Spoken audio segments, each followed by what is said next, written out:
What's up, YouTube? Welcome to Grizz TV. It's your boy Grizz with another video. Today's discussion, I'm doing discussions this week really because I hadn't had time to do any deck profiles. Today's discussion is Jinzo versus Royal Decree, which is better.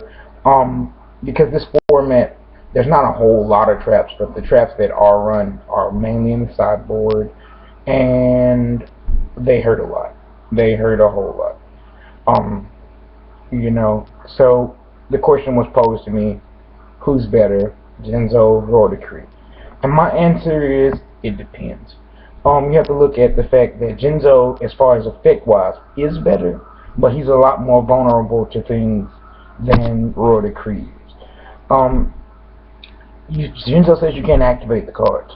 With Royal Decree, you can activate them, they'll just be negated, so your opponent can set more back row. You can't lock their field, where if you play Chain Burn, their traps are just sitting there. They can't do anything about it because you can't activate them.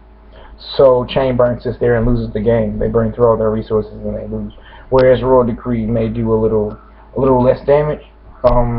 You'll see with Jinzo though, you can, if you're playing a deck that runs heavy traps, then you're probably playing control of some kind or some OTK of some kind.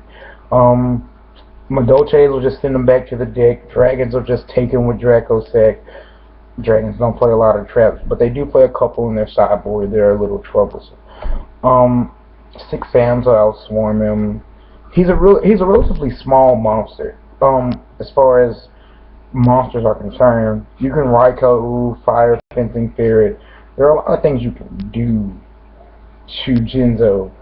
You can book a Moonum and continue what you were doing and pretend he was never there.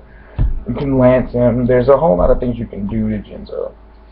Whereas Royal Decree, the downsides is people are gonna Raikou him, they're gonna MST it, but overall, there's not a whole lot of responses and answers to it.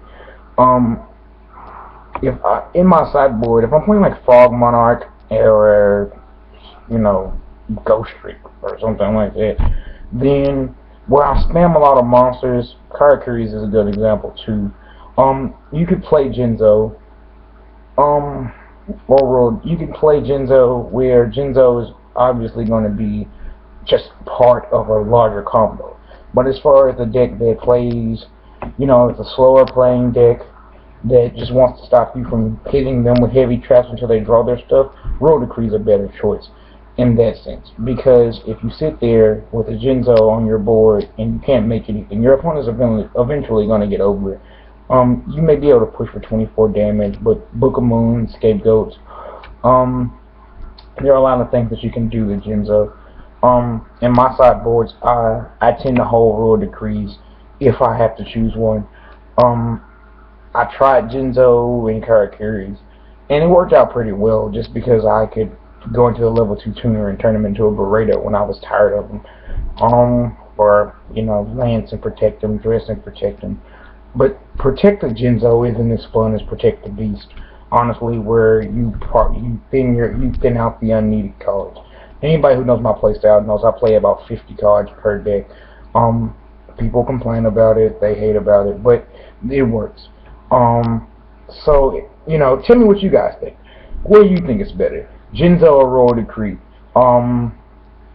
Just remember, rate, comment, subscribe. View in the Grizz TV because you never know when I'll come up with a new video. It's your boy Grizz, signing out.